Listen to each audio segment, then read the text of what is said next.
अस्सलाम वालेकुम नाज़रीन, आप देख रहे हैं तामिल इरशाद और मैं हूं साहिल नज़ीर वानी। फीमेल्स को लेकर बात करते हैं। कुछ मिथ्स है जो हमारी सोसाइटी में है, वो भी हम आपसे क्लियर करना चाहेंगे।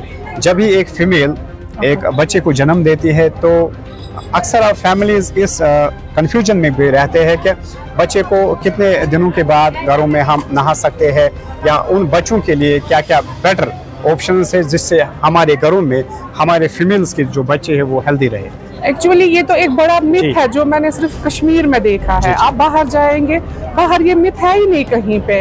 जब ही एक फीमेल कंसीव करती है, हालांकि जब हम पुराने ज़माने की बात करते हैं, हमारे घरों में है ग्रैंड मदर्स है, वो ये कहती थी कि कंसीव के साथ साथ 8 महीने तक भी ये काम करती थी, फील्ड पे जाती थी। लेकिन आजकल ज़्यादा हम सीरियस लेते हैं, लेना भी है serious, but at the same time हम ज़्यादा अब इसमें प्रिकॉशंस लेते हैं। तो इस हवाले से आप बताइए कि किस हद तक ये सही है। जी, एक्चुअली एक होता है कि आप देखेंगे कि इनफर्टिलिटी रेट बहुत बढ़ गई है। जो अभी दोस्तों का बहुत बहुत शुक्रिया हमारे साथ इस प्रोग्राम में ज्वाइन करने के लिए। नाज़रीन, आज हमारे साथ एक ख़ास मेहमान है जिनका नाम है डॉक्टर हुमैरा। नाज़रीन, जब हम बात करते हैं डॉक्टर्स की हमारी सोसाइटी में, these are the cream of our society. हालांकि डॉक्टर की हमेशा यही कोशिश रहती है कि पेशेंट्स को एक अच्छा से अच्छा हेल्थ केयर मिल जाए। बहरहाल नाज़रीन, हम सीधे बात करेंगे डॉक्टर हुमैरा साहिबा से। आज यहाँ पर जो ये फ्री मेडिकल कैंप ऑर्गेनाइज किया गया था, किन की जानिब से किया गया था, और कुछ मज़ीद सवालात हम करेंगे डॉक्टर हुमैरा से। डॉक्टर साहिबा, आपका बहुत बहुत शुक्रिया। शुक्रिया। अस्सलाम वालेकुम। वालेकुम अस्सलाम। मैं आपकी वसादत से NGO बेटर होप का बहुत बहुत शुक्रगुजार हूँ, क्योंकि उन्होंने आज लबरतल, जो कि ब्लॉक बडगाम डिस्ट्रिक्ट बडगाम में आता है, एक फ्री मेडिकल कैंप ऑर्गेनाइज किया है।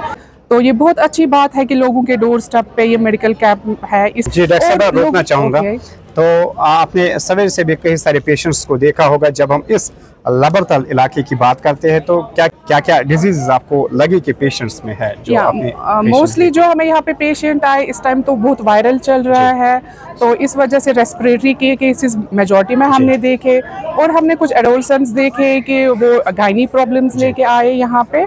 एंड कुछ पेशेंट्स थे वो जो जनरल कंडीशन, जनरल प्रॉब्लम्स है, लो बैक एक या जनरल वीकनेस वगैरह के हैं, ऐसे पेशेंट्स हमारे यहाँ पे आए और उनका अच्छी तरह से यहाँ पे ट्रीटमेंट भी हुआ और फ्री मेडिकेशन भी उनको मिली। डॉक्टर साहिबा, इसके साथ साथ कई सारे सवालात हैं। जब हम बात करते हैं फीमेल्स को लेकर बात करते हैं, कुछ मिथ्स है जो हमारी सोसाइटी में है, वो भी हम आपसे क्लियर करना चाहेंगे।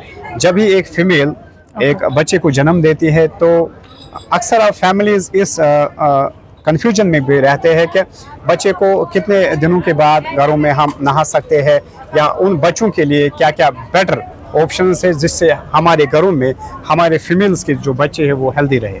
एक्चुअली ये तो एक बड़ा मिथ है जो मैंने सिर्फ कश्मीर में देखा है। आप बाहर जाएंगे, बाहर ये मिथ है ही नहीं कहीं पे। अब भी यहाँ पे ये ट्रेंड स्टार्ट हो गया है कि सून आफ्टर बर्थ, जब पहले हॉस्पिटल्स में तो पहले बात करते थे, अब ऐसा रिवाज नहीं है। आफ्टर डिस्चार्ज आप कर सकते हो, बच्चे को बात अच्छी तरह से रख कर सकते हो और उसका टेक केयर भी अच्छी तरह से कर सकते हैं। उसमें यही है कि आपको देखना है कि बच्चे को गर्मी रखनी है, कपड़े गर्म पहनने हैं according to the season.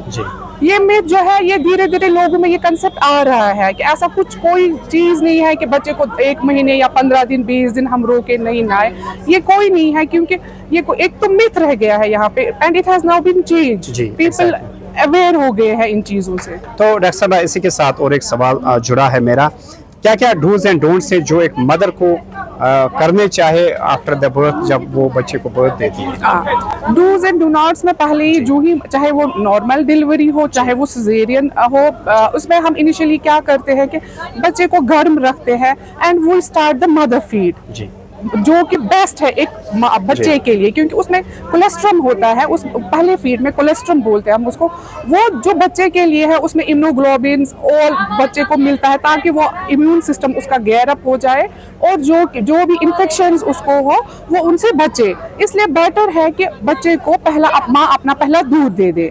That is the best cure for all the children who are newborn. तो डॉक्टर साहबा, कुछ और सवालात है ज़रूरी जो पब्लिक तक मैसेज हमें पहुंचानी होती है।